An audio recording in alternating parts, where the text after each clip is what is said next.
Hello वेंशन and ईजहान lover, welcome back to our channel. तो गाइज आज हम अपॉइंटेड टू सर्व यू का नेक्स्ट पार्ट देखने वाले हैं। लास्ट पार्ट में हमने देखा कि जैन और ईबो इंसानों की दुनिया में आ जाते हैं और शाओ फैमिली भी ईबो को एक्सेप्ट कर लेती है। तो चलो गाइज इसके आगे क्या होगा आज हम इस पार्ट में जानेंगे। आई होप आपको आज का पार्ट अच्छा लगेगा। अगली सुबह जैन जल्दी उठा क्योंकि उसे कॉलेज जाना था, लेकिन ईबो ने कहा कि वो भी उसके साथ आएगा। जैन के मना करने के बावजूद भी ईबो जैन के साथ कॉलेज गया। जैसे ही वे कॉलेज पहुँचे उन्होंने देखा कि जियांग चेन और यूबिन हमेशा की तरह जैन का इंतजार कर रहे थे और उम्मीद कर रहे थे कि वो वापस आएगा। जब उन दोनों ने जैन को अपने पास आते देखा तो उन्होंने उससे घेर लिया और जैन को गले लगाने की कोशिश की, लेकिन ईबो उनके बीच खड़ा हुआ। रुको ईबो, इतना रूड मत बनो, वे तो सिर्फ मेरे दोस्त थे। ठीक है, वो बस मेरे दोस्त थे, बहुत अच्छे दोस्त। जैन ने ईबो को समझाया। ईबो कुछ कहे बिना उन दोनों को घूरने लगा। उसके बाद वो रास्ते से हट गया और नाराज होकर जैन के पीछे खड़ा हो गया। हेलो दोस्तों, आप कैसे हैं? मुझे आप दोनों की बहुत याद आई, जैन ने उन दोनों को देखते हुए कहा। तभी उसी समय कॉलेज की घंटी बजने लगी। ये घंटी इसलिए थी क्योंकि उनकी क्लास शुरू हो गई थी। उसके बाद जैन ने ईबो का हाथ पकड़कर उसे अपने पास लाया। ईबो, बाहर मेरा इंतजार करो, ठीक है? मैं तुम्हें खिड़की से देखूंगा। अगर तुम यहाँ उब जाओ तो तुम बाहर टहल सकते हो। मैं तुम्हें लंच टाइम के दौरान देखूंगा। अब ईबो, अपना चेहरा उदास मत बनाओ और मुझ पर नाराज मत हो, ठीक है? मैं थोड़ी देर में यहाँ वापस आऊंगा, जैन ने ईबो से कहा। जैन, मैं पहले से ही ऐसा हूँ, मेरे चेहरे पर कोई भी एक्सप्रेशन नहीं होती, ईबो ने कहा। ओ, तो तुम अब बहुत नखरे करने वाले हो। ठीक है, मैं तुम्हें बाद में मिलूंगा, जैन ने मुस्कुराते हुए कहा। फिर वो जियांग चेन और यूबिन के साथ दौड़ते हुए क्लास में गया। अरे जैन, वो लड़का कौन है? क्या वो लड़का बदमाश है? और उसके इतने लंबे बाल क्यों है? जियांग चेन ने पूछा। और हाँ जैन, तुमने भी अपने बाल क्यों नहीं काटे? क्या तुम अब इतने बिजी हो कि आपको बाल कट करने का टाइम भी नहीं है? अब तो तुम इस लुक में एक गैंगस्टर लग रहे हो, यूबिन ने कहा। उन दोनों की बात सुनकर जैन हंसने लगा। ऐसा नहीं है दोस्तों, मैं आपको बाद में सब कुछ समझाऊंगा, जैन ने अपने दोस्तों के विचारों पर हंसते हुए जवाब दिया। जल्द ही लंच का टाइम भी शुरू हुआ। जैन उस प्लेस पर भागकर गया जहां ईबो था, क्योंकि उसने पूरी क्लास के दौरान देखा था क्योंकि ईबो अपनी जगह से थोड़ा भी नहीं हिला था जहां उसने उसे छोड़ा था। ईबो, देखो मैं आ गया, जैन ईबो की ओर दौड़ते हुए एक्साइटेड होकर चिल्लाया। जैन देखो, तुम्हारी चाची ने मुझे तुम्हारा लंच बॉक्स दिया था क्योंकि सुबह जब तुम घर से बाहर भाग गए थे तो तुम मुझसे भूल गए, इसलिए मैं इसे अपने साथ ले आया था, ईबो ने कहा। हाँ, मैं अक्सर छोटी छोटी बातों को भूल जाता हूँ, जैन ने कहा। आप सच में भुलक्कड़ हो और हमेशा खोए खोए रहते हो, ईबो ने बिना किसी हिचकिचाहट के कहा।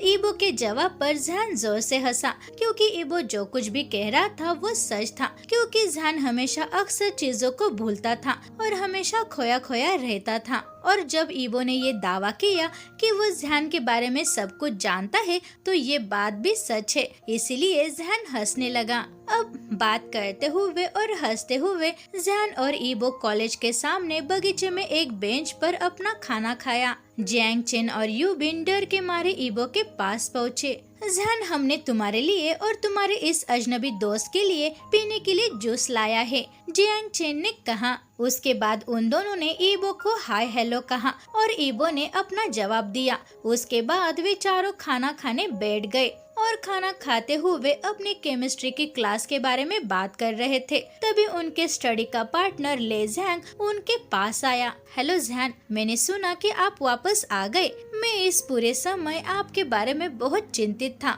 मैं आपके पिता से मिलने गया था, लेकिन आपके पिताजी ने मुझे कुछ नहीं बताया और किसी को भी आप कहाँ रहते हैं इस बात की कोई खबर नहीं थी। उस दिन तुम्हारे इतना परेशान होकर चले जाने के बाद मैं बहुत डर गया था, ले जैंग ने कहा। ईबो ने ले झांग की बातों को गौर से सुना और उसे उदासीन नजरों से देखने लगा। आई एम सॉरी ले झांग, लेकिन एक पर्सन मेरा बहुत इंतजार कर रहा था, इसलिए मुझे थोड़ी देर के लिए जाना पड़ा, लेकिन अब सब कुछ ठीक है। आपकी चिंता के लिए शुक्रिया। जहान ने थोड़ा घबरा कर और मुस्कुराते हुए कहा। ले झांग अभी भी जहान के लिए एक अजनबी है और वो उससे कुछ भी नहीं कह सकता। उसके दोस्त जियांग और यूबिन वास्तव में भरोसेमंद थे, लेकिन ले के बारे में जहान अभी भी उस पर भरोसा नहीं करता। तो जहान, क्या वो वही लड़का है जिसके बारे में आप बात कर रहे हैं? ले झांग ने पूछा। ओह हाँ, मैं इंट्रोड्यूस कराना तो भूल ही गया, ये वैंग ईबो है, जहान ने कहा।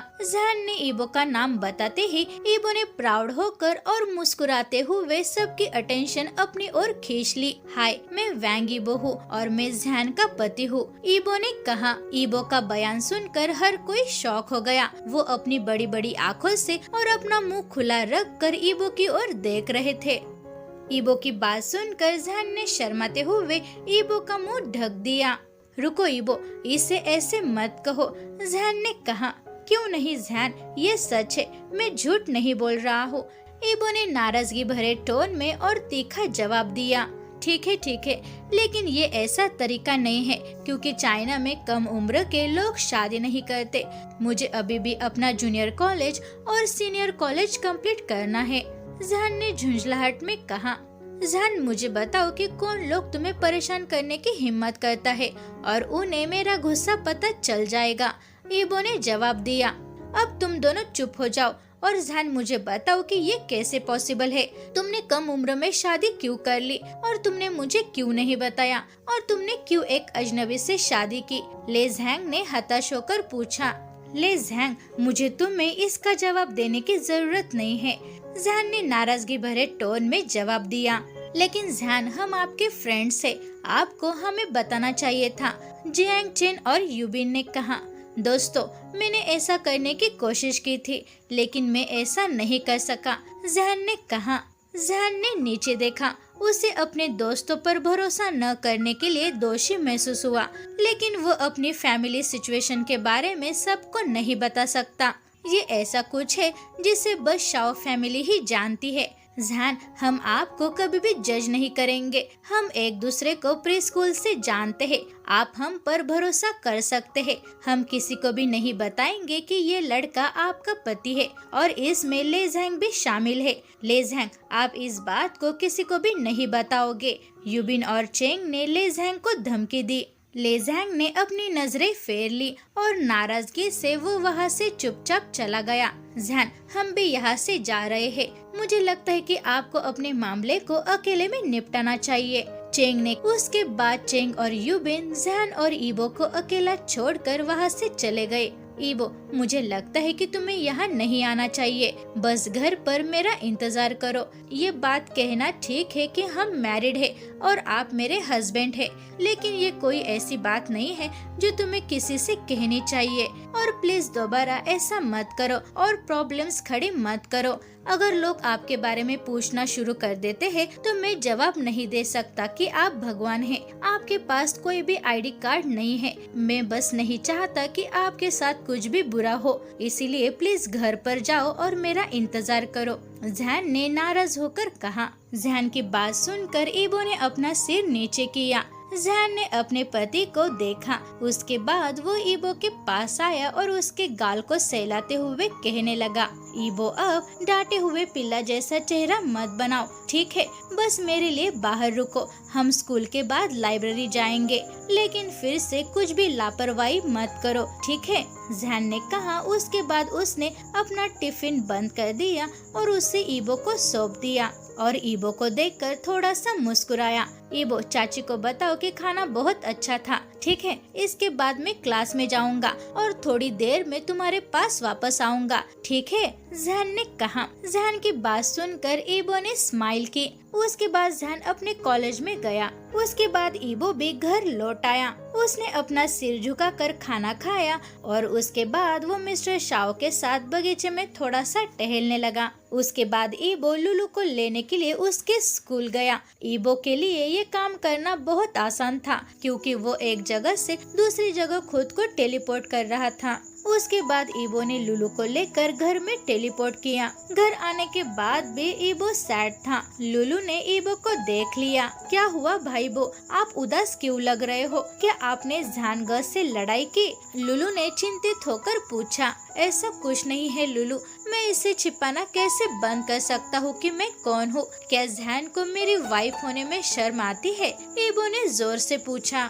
ऐसा नहीं है भाई बो, ज़हान तो बहुत खुश होगा आपसे शादी करके, क्योंकि आप बहुत हैंडसम हैं और बहुत अच्छे भी। इसलिए मुझे लगता है कि ज़हान को तो बहुत अच्छा लगता होगा कि आपने उससे शादी की। इसलिए भाई बो आप कुछ भी सोचा मत करो, लुलू ने कहा। लेकिन लुलू, मैं ऐसा क्या कर सकता हूँ जिसकी वजह से मैं यहाँ का एक इंसान लग सकता हूँ? ईबो ने पूछा। ठीक है, मुझे पता है कि आपको क्या चाहिए। ये कहकर लुलू ने अपना मोबाइल निकाला और वो ईबो को दिखाया। मोबाइल में एक फोटो थी जिसमें चाइना का एक एक्टर था जो डिजाइनर कपड़े पहने हुए था और वो एक्टर रेड स्पोर्ट कार से बाहर निकल रहा था। एक स्पोर्ट कार, डिजाइनर कपड़े और शूज और बहुत सारा पैसा। अगर ये सब हो तो आप एक इंसान जैसे लग सकते हो और कोई भी आपको कुछ भी नहीं पूछेगा, लुलू ने एक्साइटेड होकर कहा। तो गाइस, आपको आज का पार्ट कैसा लगा? अच्छा लगे तो लाइक जरूर करना।